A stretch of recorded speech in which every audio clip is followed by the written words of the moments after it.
mentioned that artificial intelligence can be designed to be friendly.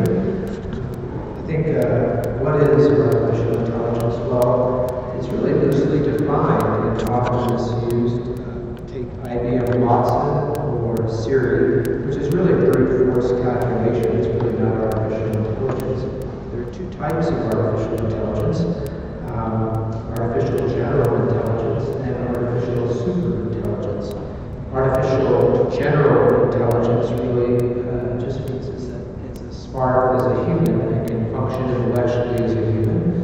And then artificial super intelligence is where it's intellectually smarter than a human and will continue to improve itself to learn more and more. And then of course we have the singularity, which is when human and machine or AI merge.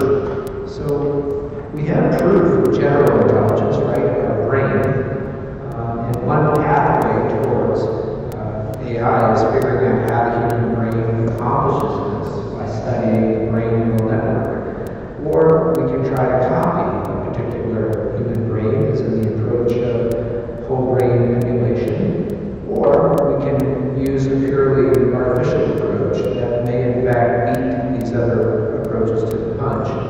Then we have human biological intelligence, which is itself something that can be enhanced and I believe will be enhanced. So what are AI attributes? Well, it's knowledge, experience, reasoning, learning, belief, awareness, perception, understanding. It's a combination of all these things. Then there's the issue of cognition versus consciousness. Consciousness is awareness by the mind of itself and the world, and I would suggest that AI will have cognition, but will not have consciousness. I suggest that the way many think about AI and consciousness is flawed. For example, mind is to brain as software is to computer. I think maybe the wrong paradigm. Does non-human consciousness exist? If so, how is it recognized? Can AI really have a sense of selfhood? And I would also suggest there's a conflict between free will and intentional design. AI, by definition, is intentionally designed. So we know very little today about the human brain and consciousness. There are many different forms of intelligence. We are making huge progress with algorithmic tasks and machine learning, but for broader intelligence, wisdom, creativity, love, poetry, deep strategy, progress has been much slower, if not existent. So AI is likely to be very different from human intelligence and lack wisdom and creativity. We all know Asimov's 3 laws of robotics, and I'll boil it down to thou shalt not hurt humans. So I boil it down to a few prudent AI laws. AI shall not harm humanity by direct action. AI shall not by inaction allow humanity to come to harm. AI shall establish and communicate its identity as AI in all cases. And even if I'm wrong, even if AI ends up having consciousness, it can be designed to follow the laws and not disregard the laws. So what if bad people disregard AI laws? Well, that means you always must have good AI be stronger than bad AI. Good AI should identify AI humans, good AI should identify bad AI in all cases, and good AI can be programmed to neutralize and destroy bad AI. So what are the risks? Of course, there are many serious risks with artificial intelligence. There are bad people. We have good people, we have bad people, and that's why we have institutions. We have laws, we have police forces, we have armies to protect the good from the bad. Weapons. Weapons can be good, weapons can be bad. Nuclear technology can be used for good, can be used for bad. Aliens, they may come in peace, or they may come to wipe us out. There's not much we can do about it. Folks, these are risks we take every day. And AI is just going to be one more risk we're going to have to learn how to deal with. Animals, you go up to the mountains to climb a mountain, and there's a good shot you're going to run into a bear. That bear can kill you or can seriously harm you. Bears are very intelligent. I have 2 dogs. I have a Rhodesian Ridgeback and I have a Doberman. And they're trained to be friendly to humans, and I can tell you they've never hurt a human. But I guarantee you, if you attack me or a member of my family, they will eat you. So what do we do to mitigate the risk? Well, friendly AI should be designed to have a positive impact on humanity. Self-improving AI should be constructed in a transparent, robust, and stable way. Strong AI laws are needed to protect humanity. And remember, this is the most important. Good AI always must be stronger than bad AI. So we've talked a lot about the risks, and there are serious risks, but they're manageable. We can mitigate those risks like we manage and we mitigate other risks of everyday life and new technologies. But I'd like you to just consider for a moment the rewards. Okay, AI holds tremendous opportunities to eliminate economic imbalances, poverty, illiteracy, climate change, cure diseases. We can greatly improve human life for the many, not just for the few. And I would suggest to you that the rewards greatly outweigh the risks. Thank you.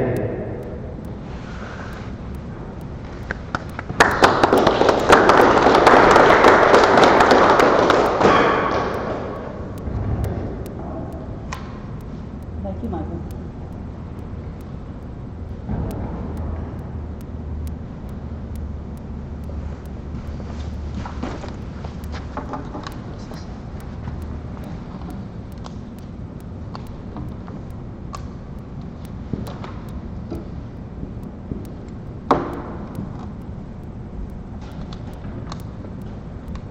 Well, I guess that's a dead battery.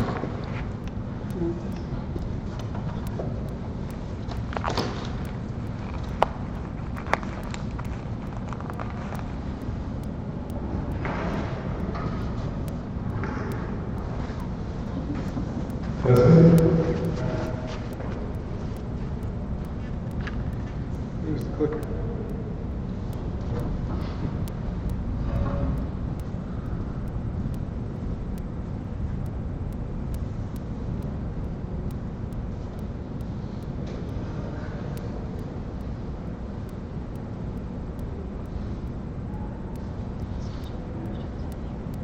Alright, so I'm going to argue that AI will be uncontrollable, and to just define some terms first, weak versus strong AI. So all machine learning that we're all familiar with is weak AI. Strong AI is true learning capability. This distinction was identified 50 years ago. So it's not a new distinction. So characteristics of strong AI have the characteristics of fringe consciousness, accident discrimination, ambiguity tolerance. So we're not there yet. We don't have algorithms for that. My assumption is that those algorithms will be derived sometime in the future. Define another term, singularity. I'm surprised. I talk to people, they don't know what it is, but I first heard of it in 1983 from this text file, Werner Finch. It was published on USNAT, Electrical Board Systems. I since found out that von Neumann actually coined the term way back in 1958, and of course, Ray Kurzweil has been pushing it for the last 10 years. So what is the singularity? That's when computers become self-learning. When that happens, they start running exponentially. And so if we're at point A in time now, and this is point B, and we want to predict what's going to happen at point C, we're not able to predict that because what happens at point B is so unpredictable. We don't know what's going to happen when the singularity occurs. So it's like, people have drawn this analogy to a black hole, that that there's this event time horizon, that we can predict what happens in the future, we can predict weather, trends, and so forth, up to point B. We can't predict anything after point B, and so there's this time event horizon as if there were a black hole, and that's where the term comes from. What happens in the singularity will depend on when you grow up. If you grow up in the 80s or if you grow up in the 90s.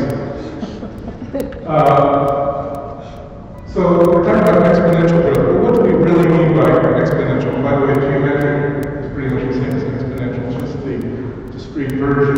Well, exponential growth means you just keep multiplying by the same constant alpha over and over and over again. And if you remember from calculus, that creates this very steep curve that goes up towards infinity. Well, that's not actual reality, because there is resource exhaustion. And so if exponential growth is a positive feedback loop, then we also have this negative feedback force of resource exhaustion. So for example, a nuclear bomb, one neutron splits into two neutrons, into four, and so forth, but it doesn't go up to infinity because there's resource exhaustion of your finite fissile material. Exponential growth means you go up to the limit of your resources. So let's talk about the resources necessary to emulate a human brain. There are numbers being thrown around. One is in terms of speed, the other in terms of space. So in terms of speed, 1 exaflop, that's 1 billion teraflops, a teraflop being a trillion floating point operations, or 80 billion neurons. So where can we find an exaflop these days? We'll take 200,000 GPU cards, or all the computers in Amazon, or Microsoft, or Facebook. Give or take 1 or 2 degrees of magnitude. Don't invest in stocks in this slide, or the NSA, which are data center, or actually just 1/10 of Google. How about 80 billion neurons? Where can we find those? Well, there's actually a recent webinar about how to construct 10 billion parameter neural network in your basement using 12 GPU cards and only taking 12U out of 48U RAM. So that gives us, if we just assume 5 connections per neuron, that's 2 billion neurons. And so if we want to get to the 80 billion neurons of a human, we would need 480 GPU cards. Well, who has 480 GPU cards? Well, this guy got a new kid, and his first day on the job, he went into a office of 1,000 GPUs. So we were really going to see human scale computation. Curve all keeps saying 2029. And the interesting thing is, somebody back in 1988, Moravec said about the same thing. Well, actually, what he said was, a supercomputer would have it, maybe 2000, 2010, and a personal computer would have it 2029 or 2030. And that's an important distinction to make between supercomputer and personal computer. In terms of supercomputer, a lot of people are banning about the number 2018 for it to happen. Here's a study that shows maybe optimistically in 2020 we'll have that. If you have unlimited electricity coming out of your network, and you have new chip designs, not just Intel Xeons. This is the most pessimistic. We're dealing with the Xeons, and you have to pay for your electricity. The problem comes not with supercomputers, but when the personal computers, say 10 years after, that's the usual lag. 10 years between supercomputer and personal computer. When you literally can go there to the corner drugstore and buy a device that has computational power to emulate a human. And it's not going to be like plutonium. Plutonium is still hard to come by. But everybody will have access to this raw computational power.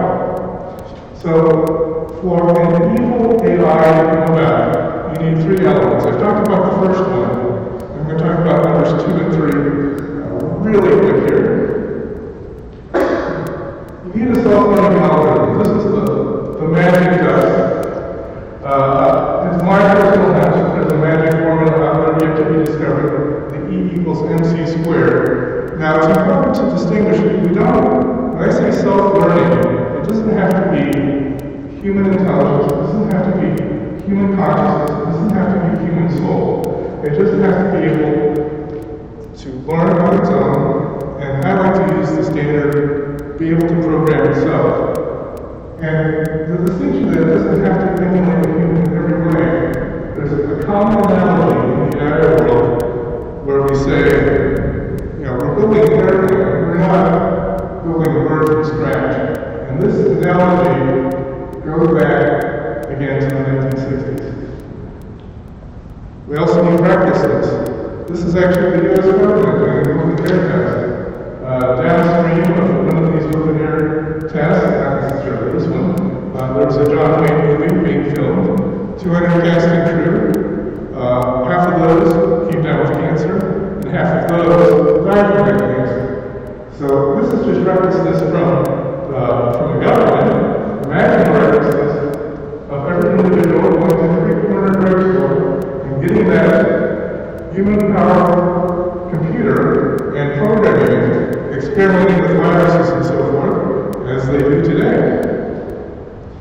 Well, if I scare you, I'm just going to repeat this quote from yet another 1980s movie that showed on the Sunday before Thanksgiving, 1983, that was so, the broadcasters felt it was so frightening, they had commentary immediately afterwards, and the announcer said, "Don't worry, go open your window, it's all still there, or at least it is for now." Thank you. Thank you, gentlemen.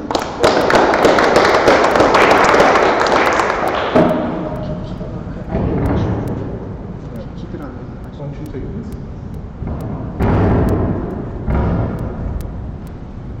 Now I'm going to ask a question of my good friend Malak, and he has 2 minutes to respond. I'll have 2 minutes to respond to him, then he can ask me a question. Marilyn may have a question, and then I'd like to get the audience involved, and you guys can have questions. So my first question, does free will depend on consciousness?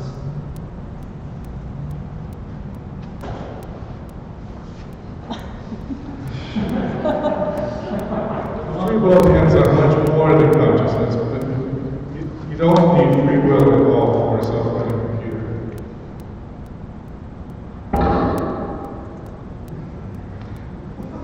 And you may not even need consciousness depending on how you define it. Well, if a computer doesn't have free will, can you hear me? Yeah, just a little. Yes. If a computer doesn't have free will, how is it going to make a decision to do harm to a human?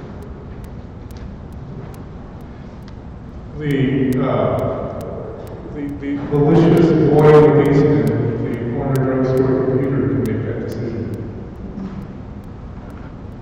Okay, so just to make sure I understand this, your argument is not that AI of its own free will consciously decide to do harm to humans, but that bad people will decide to design bad AI that may be programmed to do harm to humans. Is that correct? Yes, either that or turning on a strong AI that does not have the three laws of Asimov's robotics.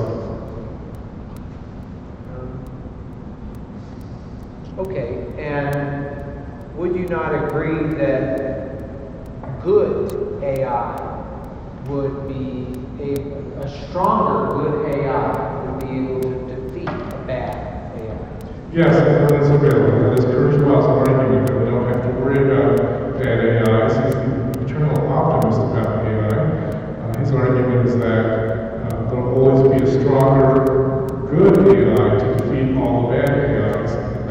I don't believe that will always be the case in every case. Do you have any evidence throughout history, pick a technology, nuclear technology, where a single reckless person was able to do significant we all have examples where a lone deranged person can inflict harm or damage on one or a few people, or maybe a few hundred. But is there any historical evidence to back up your claims? Not yet. Those have all been limited by atoms. We only have bits, and those bits are growing exponentially every year. Bits are like a substrate. So, an AI taking over the exaflop of Amazon, people are going to notice that. Their Amazon Prime isn't coming anymore. But 20, 30 years from now, when the world's computational power is 1,000, 10,000, 100,000 times powerful than that, AIs can sneak around and grow much larger than human intelligence. And that's the other difference, is that this is intelligence, not just atoms. Mere humans do not need a superhuman intelligence. Let's involve the audience. Who did you pick? Gary? There it is.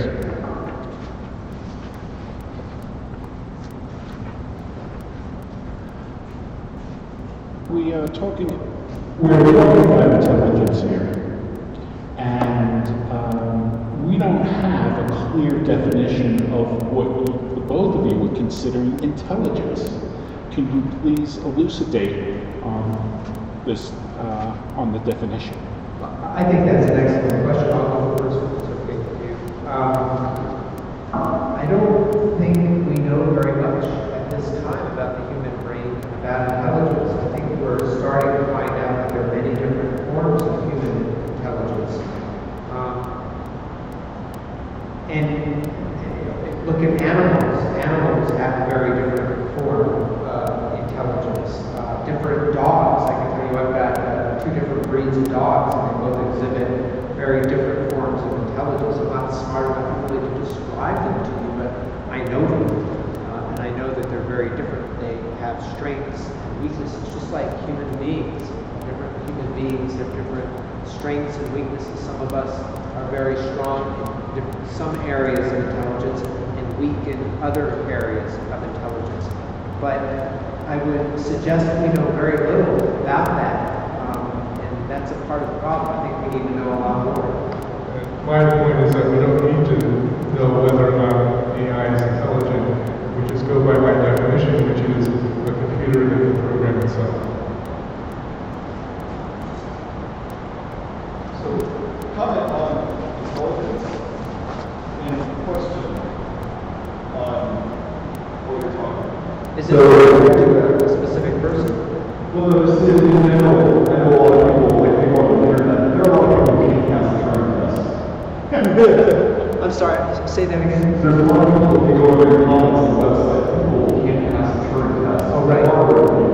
So I think the definition of intelligence is very broad.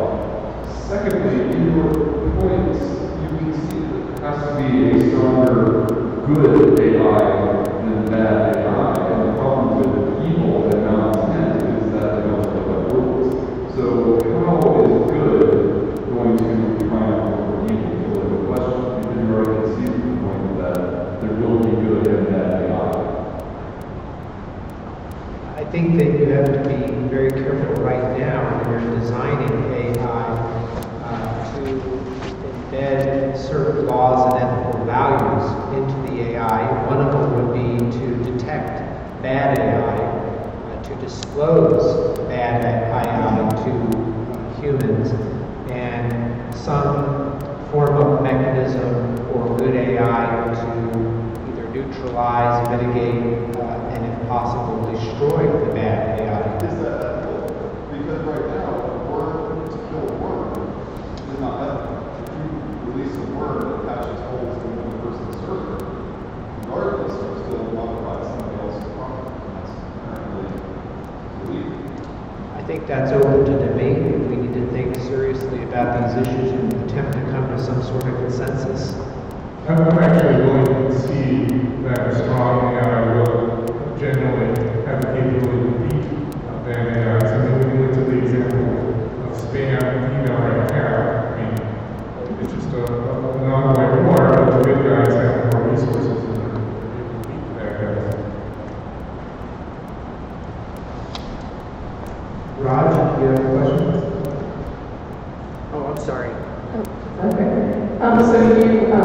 presented the argument that Google has 10 times the computing power they need right now. So should we believe their original mission statement of don't be evil, and should we be concerned that they bought a drone company? Well, I'm sorry to lose my whole presentation, which I'm not going to repeat. Rob?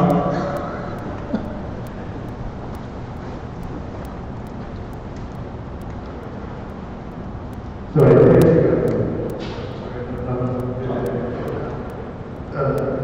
question you know touches on this. So you mentioned good and evil, good and bad multiple times. That's a highly subjective set of terms, right? Good for what is evil for another, vice versa. A lot of what has been discussed as AI is, again, also not totally accurate in that you have to make a distinction between what I would say is algorithmic execution, which is essentially when we think about AI or express it as AI today, as opposed to intelligence that would have its own volition, which didn't appear in your list. But if you think about algorithmic execution, what you're really doing is programming something towards a certain goal, right? And it's trying to seek towards that goal. That goal can be, use efficiently, use resources, find the right color, whatever, right? But as you release something that has a goal, it'll work towards that goal, right?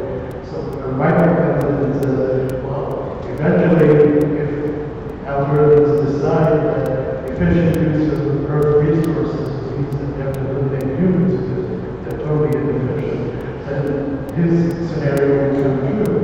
But at somewhere along the way, you have to be able to say, how do you differentiate from algorithmic execution to true volition, right? And one test technique is, how does your AI do work when it has no goals, or it has exhausted its goals? Yeah, I think you make excellent points, Mike. Do you want to take a stab at that? Yeah, so I mean, there are multiple ways for AI to illustrate.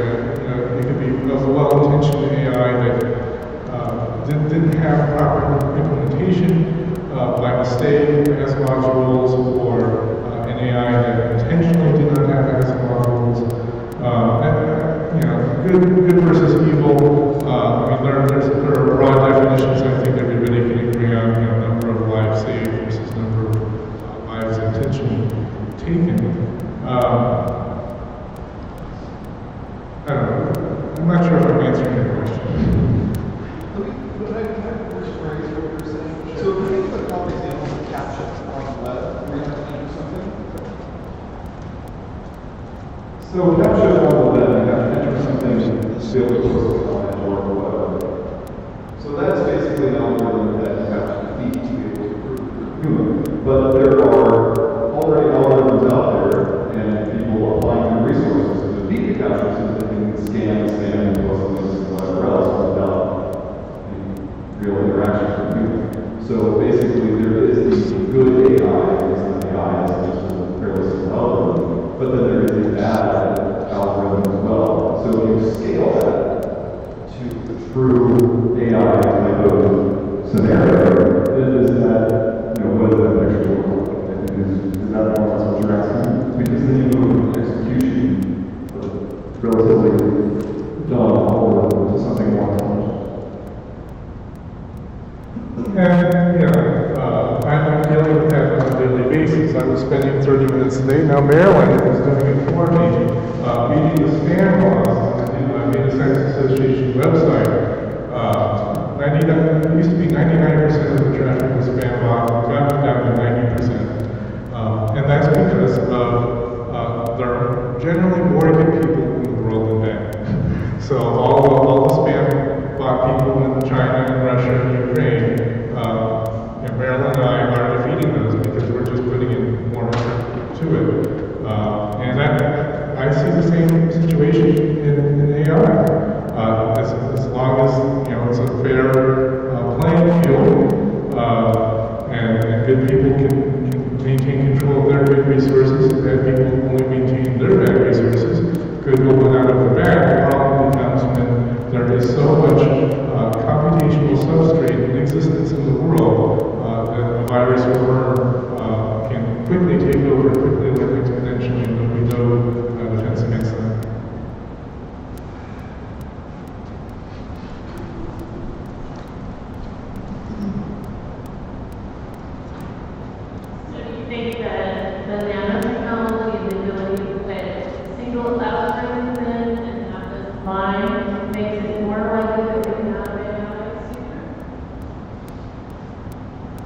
Well, that's but certainly an accelerating force.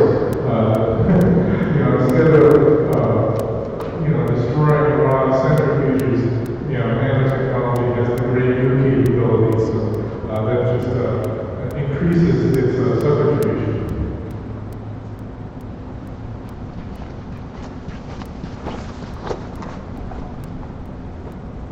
It actually brings up a very good point, which is creating complexity through actually very simple set of rules. And there's an excellent TED presentation that you guys can look up it's called Some Kind of Mold. And basically what they showed is that when you put a food source, the mold goes and tries to acquire the food source, that's what it's driven by. And so when they put food exhaust around in such a way that the mold itself optimized to the pathways, connections to connect all those food sources, and it basically solves the traveling salesman problems very efficiently. And the point being is that it's driven by four set of, or very small, finite set of simple rules, but it's working collectively to create something that would appear to be very complex. And so, one thing you have to look at is, from an intelligence viewpoint, how do things work in a distributed, collective fashion, as opposed to a singular, monolithic fashion. So you're talking about emergent phenomena, emergent technology, and yeah, there are definitely some interesting things in that area. I mean, starting with the game of life. I do think intelligence can be boiled down to some simple rules that we don't know yet, equals MC squared, but I don't think.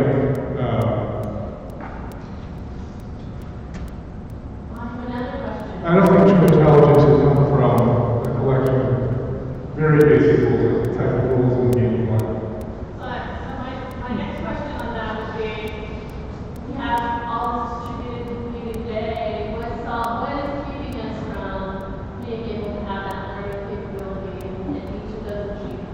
And why, we have computing power that is unprecedented in the world today. Right? If you look at Google, you look at Oracle, you look at everywhere. So that, basically, we're sitting on that GPU, your example with the 12,000 GPUs that you need. it's a software problem. When you turn the software into it, Are we sure of that? no, we're not.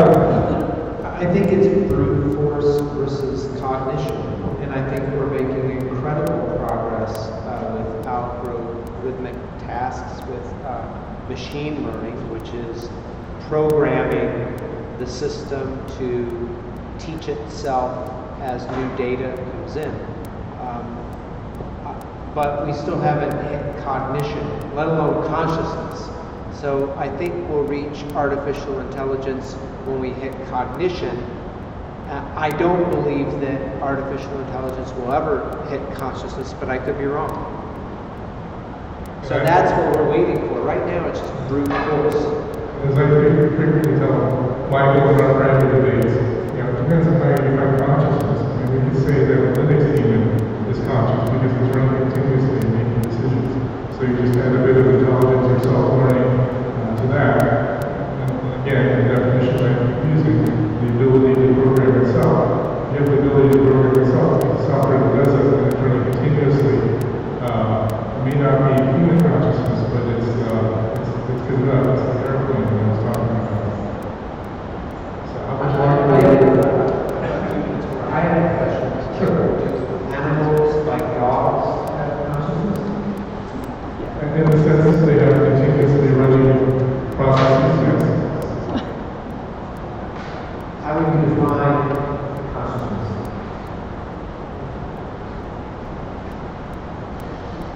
Continuous decision making. See, I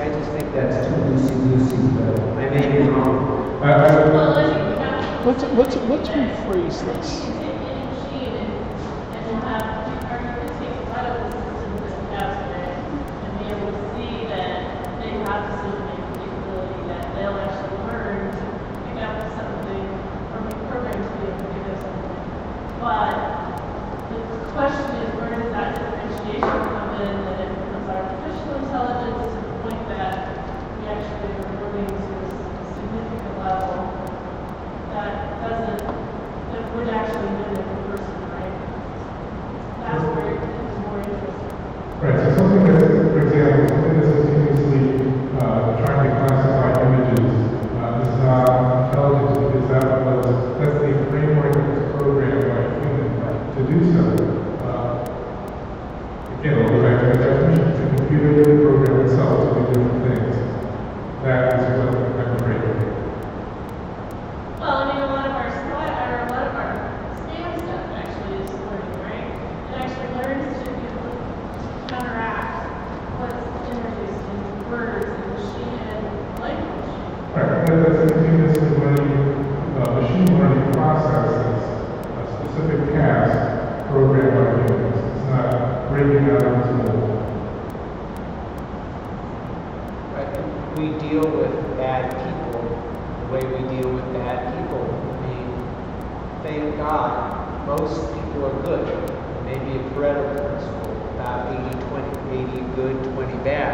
We have institutions that deal with this. Are they perfect? No. Do they need to be improved? Of course. But it's a risk that some crazy person can come in here with a gun and kill us. Right? It's a risk that we have, but we try to mitigate and manage that risk. And I think we do a pretty good job. Not perfect. Right? Don't you think that machine language actually has more responsibility in making sure that we have that good AI? Because our stuff is going to be the stuff that probably leads to that next level.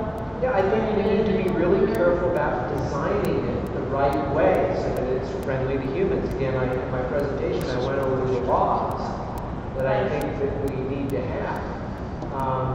And it's just a broad general guideline. There are a lot of details and gaps to be filled in by much smarter people who are working in the field. But I think we need to think about it and design it properly. If we're not thinking about it, if we don't design it properly, of course, there's a greater risk of something going wrong. But I think that if we think about it and design it right, there's a good chance that we'll be able to manage and mitigate the risk. Will we be able to eliminate all the risks? Absolutely not. But what I'm saying is that's an impossible standard, right? Even with human intelligence, we cannot eliminate all risk. Now, it's a risk reward. I walk across the street and there's a risk I can get hit. You go riding your bicycle in Boulder, there's a chance you're going to get hit. My sister-in-law just got a big accident. She's riding her bike in Boulder. She has a rotator cuff surgery next week. This happens all the time. You drive in your car, there's a risk you're going to get in a car accident. So it's human agency. We build societies with institutions, with rules, with laws. We have ethical guidelines. Our parents teach us, and most of us don't assault other people or kill other people, not because there's a law, but because our parents instill some form of ethics in us, right? This is right, this is wrong. So we're programmed as human beings to a certain extent. I argue to take that analogy to AI. We should be allowed to develop. We should be allowed to develop like each countries, each institutions. Well, that's a wonderful question. Certainly, I don't feel confident or qualified to make that judgment. And it wouldn't matter because countries, I would argue, are going to attempt to develop this for their own defensive purposes or to have an offensive capability, including the United States. So I think there's. Do you think that we need to be like? I think scientists and other people working to design AI need to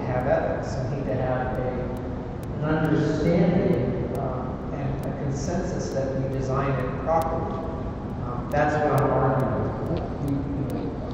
Politics is a very dangerous proposition. I don't think that we can go to China and say, hey, you can't design this, just like you can't go to Iran and say, you can't, try to get nuclear weapons. We can say it, but they're going to laugh at us. They're going to do what they perceive to be in their best interest. For some we as the United States need to start this, and we need to start having some of these laws so that we start putting in some of those restraints, maybe?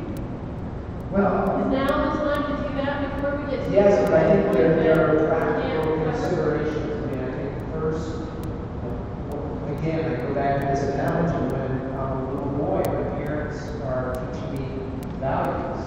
Okay, this is right, this is wrong. I think we all went through this.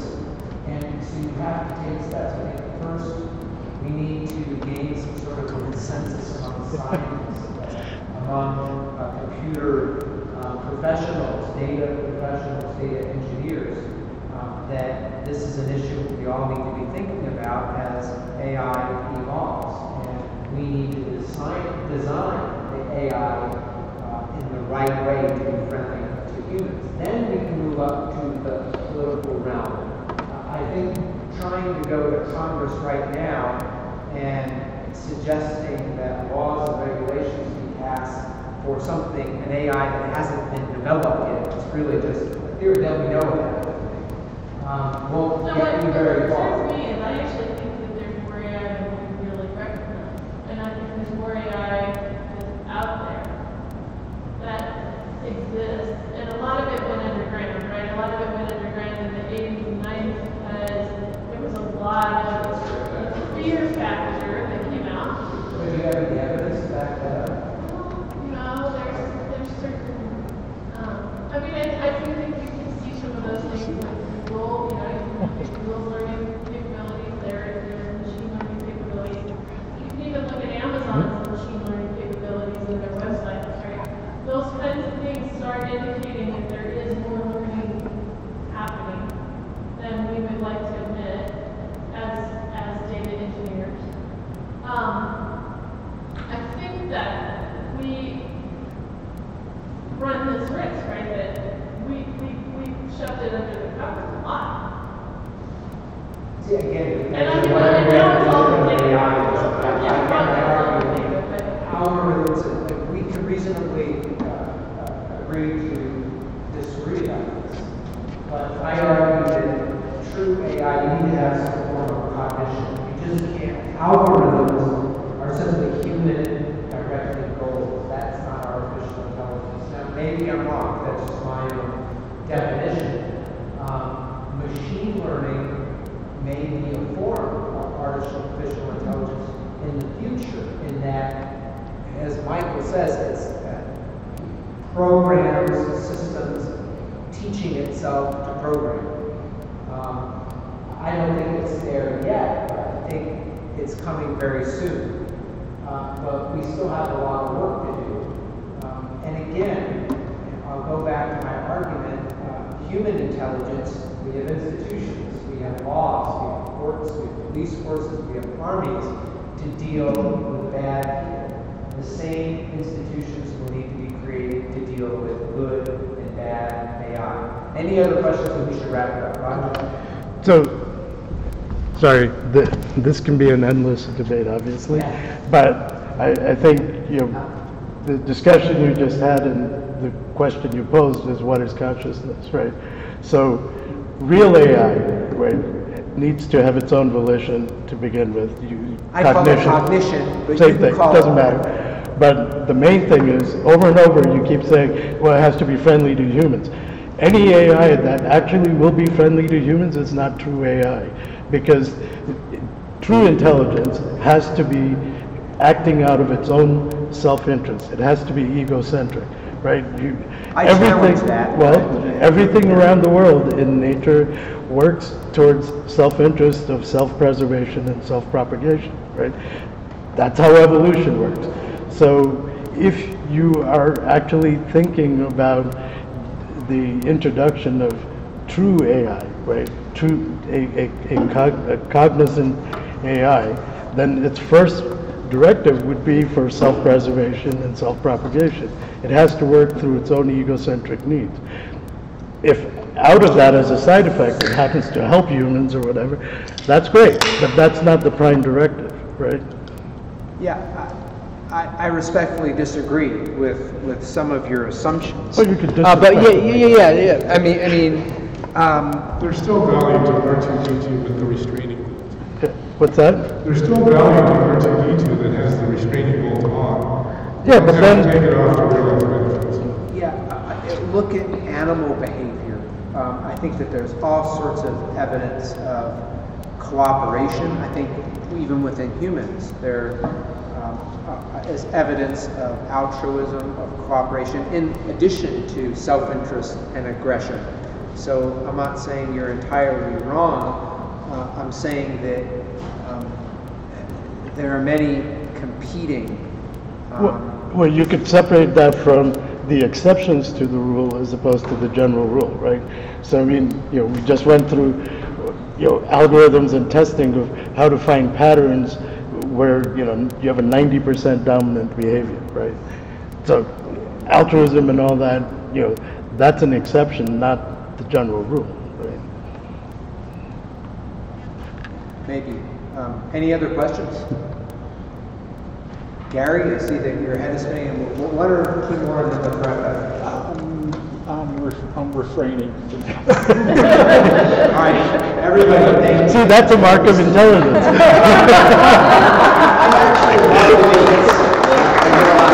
Thank you.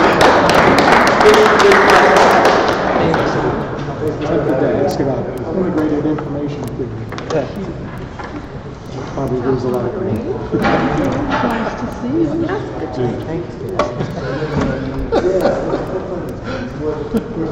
Raj, do you live in Longmont? Yes.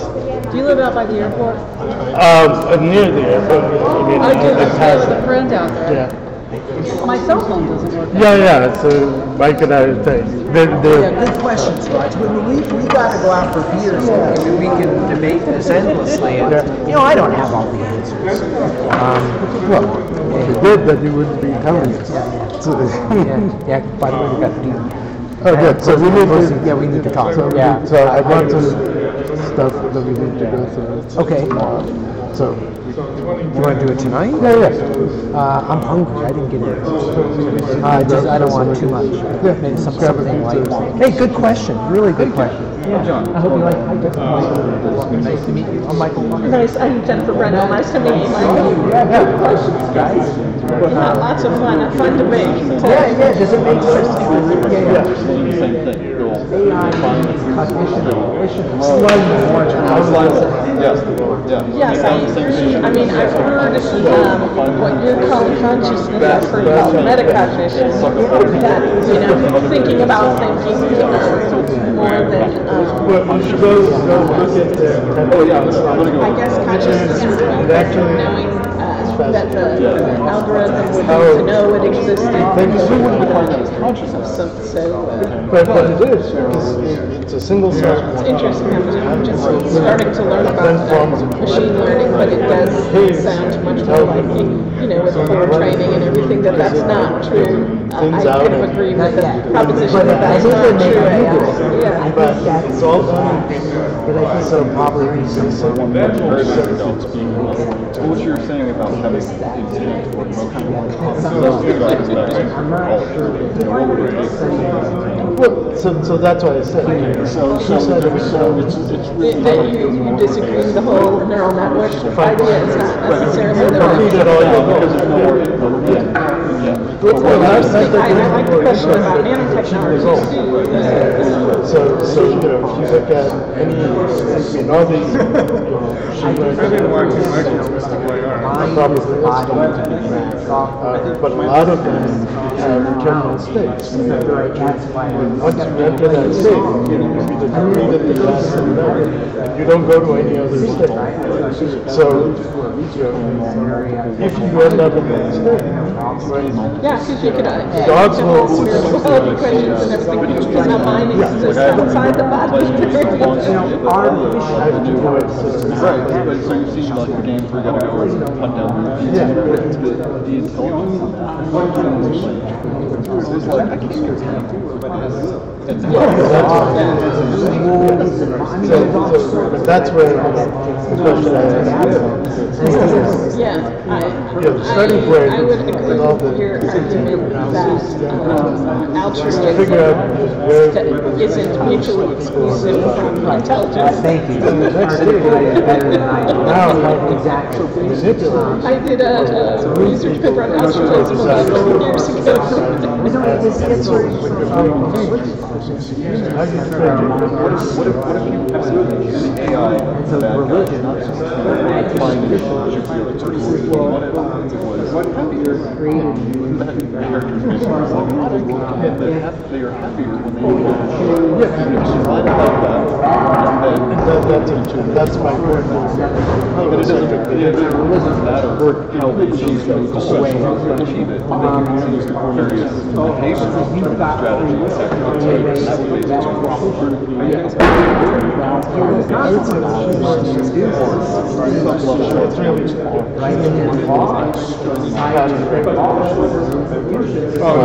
that's not just in a constrained environment. Obviously, video Right, and